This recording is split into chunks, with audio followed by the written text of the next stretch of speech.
Hey, how's it going, YouTube? How y'all doing today? I went over my budget this morning in terms of what I've spent so far on these cattle, how much money I got in debt, stuff like that. This morning, oh man, I had the number in my head as I was walking over here, but I forgot it. So right now, okay, so how I got these cattle and what I've been doing in terms of money to raise these cattle is that I opened up 0% credit lines at a bank that I owe 0% interest on until November of this year. If I fail to pay back my debt before November of this year, my my interest rate goes up to 25% annually. So it would be in my best interest to have that to have my debts paid before November of this year. As of right now, the great thing about that is that I'm able to just look at my bank statement and know how much money I've spent bringing in these animals as well as taking care of them.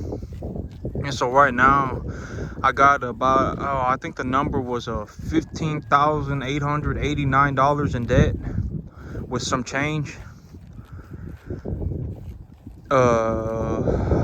So that roughly turns into I have to make a $589 per animal to break even. So far this month, I've spent $189 taking care of these animals. I got them that one Sweet Licks blow guard, and then I got 2 barrels of grain. As I was walking over here, so I picked up on this a couple days ago, about 2 days ago, but my grass is starting to show signs of nutrient deficiency as of today. This soil that I work on, I just pretty frequently see phosphorus as well as sulfur issues. I see them I just see them very regularly.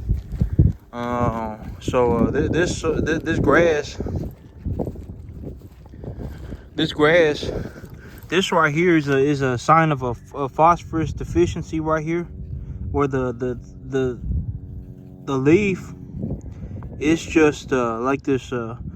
It's this abnormally dark color. This is a sign of a phosphorus deficiency, and well, the sulfur deficiencies is this right here.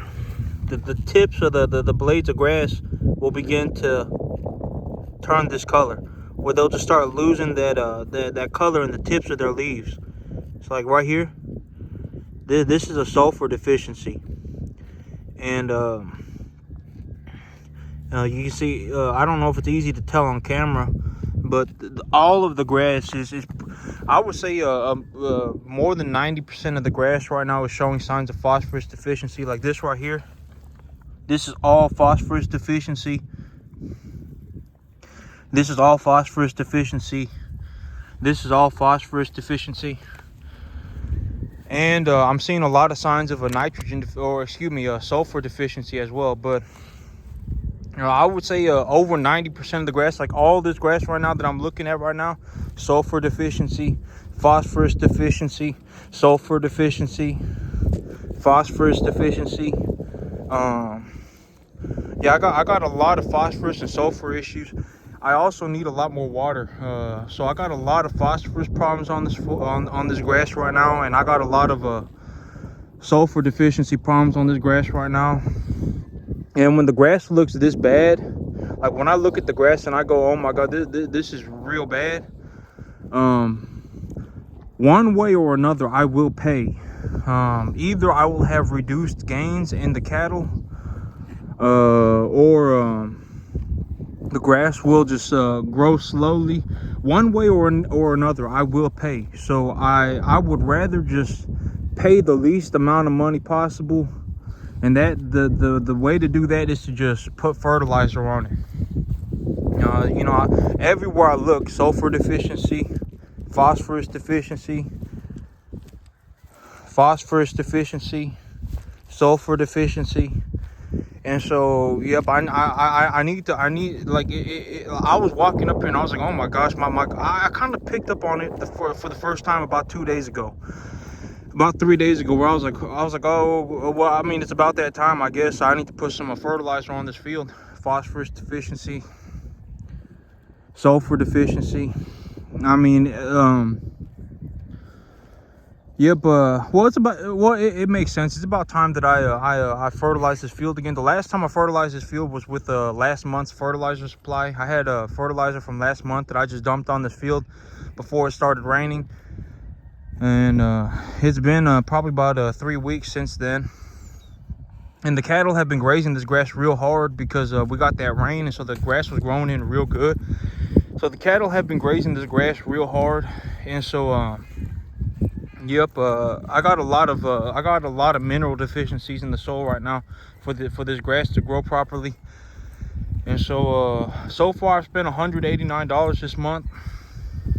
Instead of buying urea, I am gonna bring in 1717 again, and I'm gonna put 1717 on this field this month as well as next month. So I'll bring in 1 ton, and so that's gonna be a cost of about $335 a month. So if I put oh, excuse me, what's 770 divided by 2?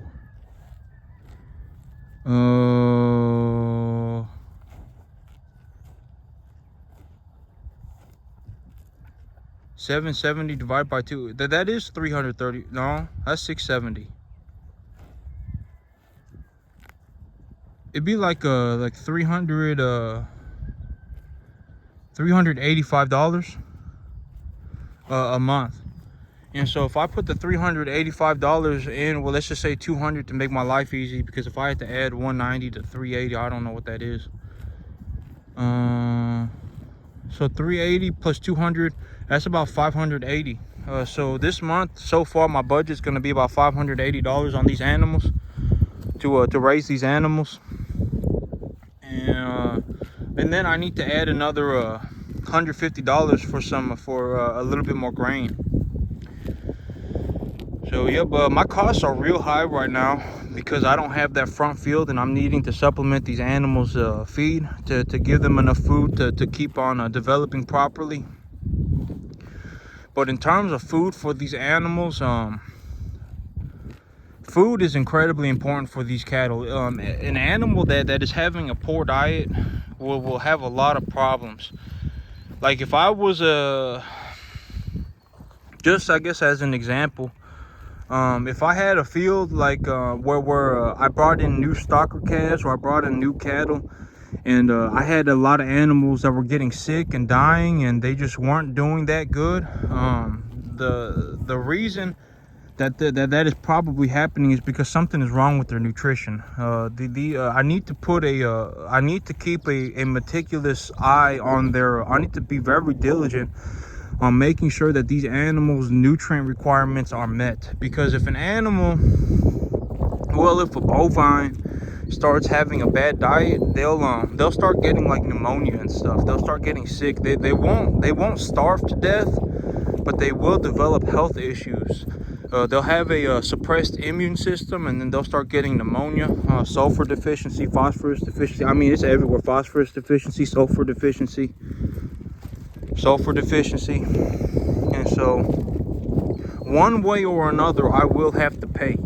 And so the idea is for me to get if I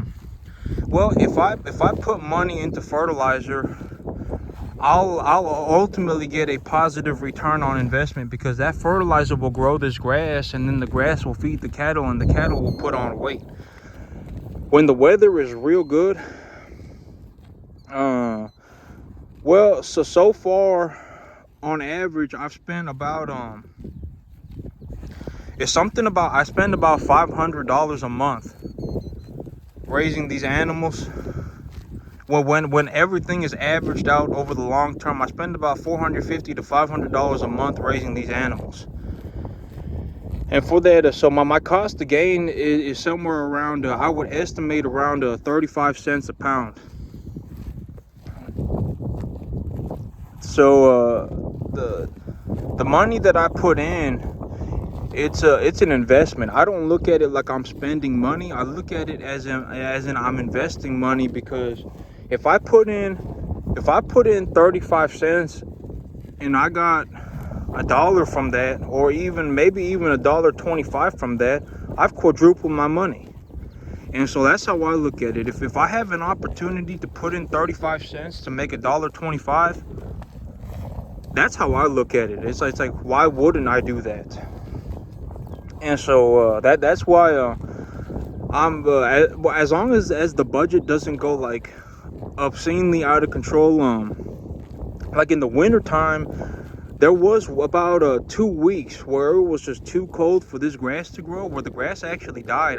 There was actually 1 week where it was too cold and the grass died, and then for about 2 weeks after that, there was just zero rain, and so the grass died, and then it just grew very slowly afterwards. And so I had to feed these animals, and I had to bring them in like alfalfa as forage, and then I would feed them grain on top of that alfalfa to give them a full rounded diet. And I spent something like $1,000 in 3 weeks doing that. And so that's the alternative, you know. The alternative for me, okay, so for me, it's either I spend the $350 to grow the feed here for these animals, or I spend like $1,500 a month, $2,000 a month. These animals are bigger than they were 3 months ago, 2 months ago as well. It was about 3 months ago now, but these animals are significantly bigger than they were 3 months ago. So that $1,500 realistically right now for me to do something like that would cost like $2,500 a month. So either I fertilize the grass, I just put the money into fertilizing the grass, I spend I invest the $350, or I need to bring in animal food, or I need to bring in feed to feed these animals. Or the third option is that these animals start getting sick. They start having a real bad diet. This is that horsetail.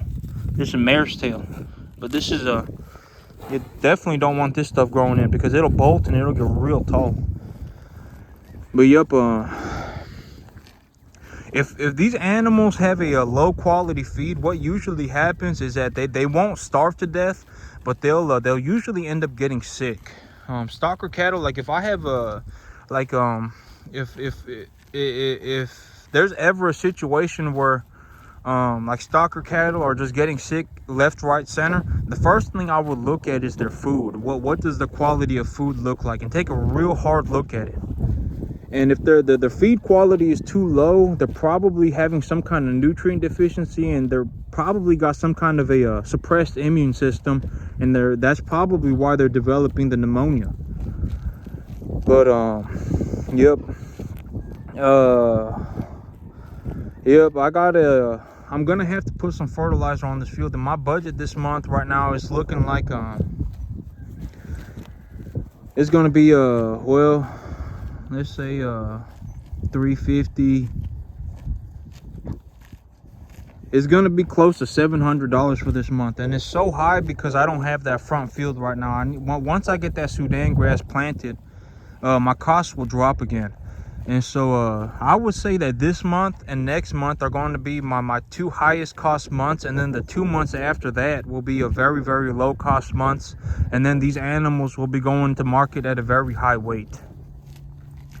And so right now, like on an animal like this right here, I would have to make less than $1 a pound to make my money, to make a positive return. But then I also got to look at the entirety of my herd. Like, this is a very good looking animal. Very, very, very pretty heifer. This right here, this is a very, very, very, very square bull right here. Or he's a steer. This guy, he's going to bring in a lot of money too. Actually, this one's going to bring in a lot of money. That one's going to bring in a lot of. Oh, I mean that one, I don't know about him. He's probably going to do pretty good too. I would say I could definitely make a 580 on this one. Yeah, that'd be like $1 a pound on him. But I got some smaller Jersey crosses too, and I gotta consider all that. And so the best thing for me to do is to just put as much weight on these animals as I can for the least amount of money. And so far I'm doing real good. Doing real good so far. I just got to, well, I need some rain. In all honesty, fertilizer will do a lot for this field, but I need some rain. Well, it's just been so dry. Well, I mean, it is what it is. And it's been cold too. Next week the temperature's supposed to dip again.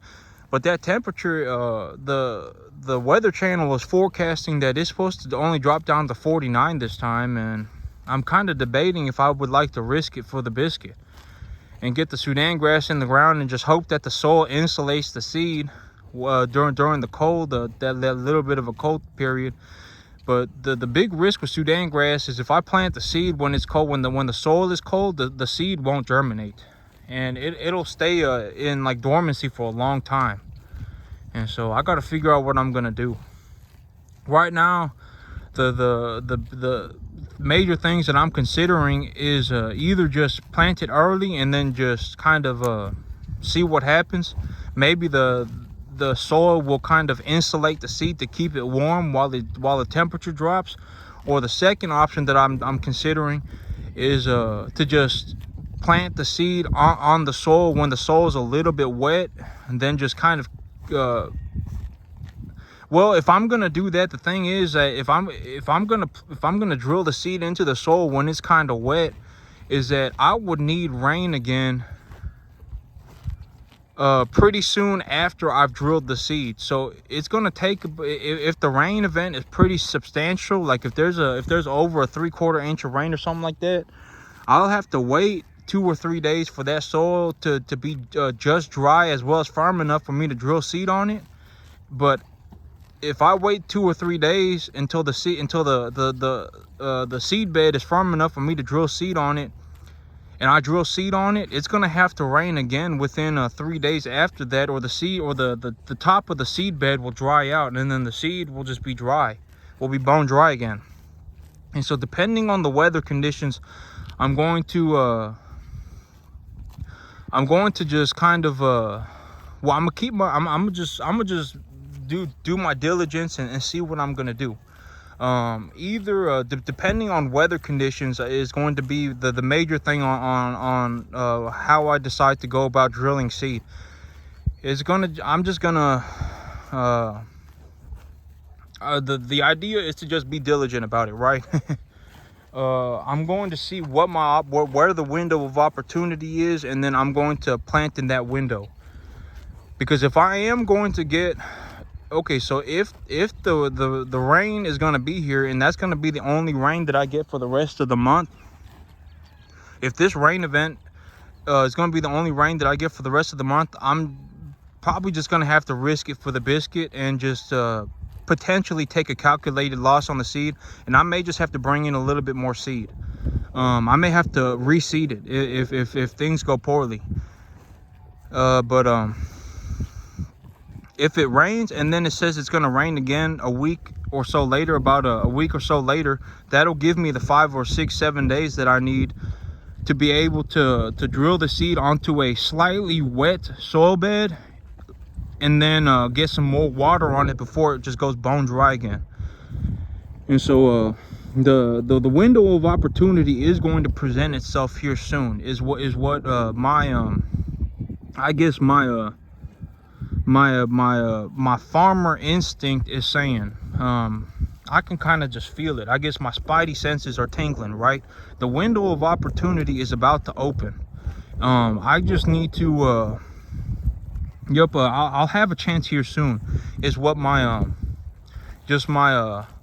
my instincts kind of just like I don't know how to describe it. The window of opportunity is about to open. And so I need to just be ready. I need to get my fertilizer, I need to get everything fertilized, everything ready to go. My equipment is ready to go. Yep. When it happens, as soon as that window opens, I'll be diving out that sucker head first. So I'm ready to go. But that's it for me today, YouTube. Y'all have a good one.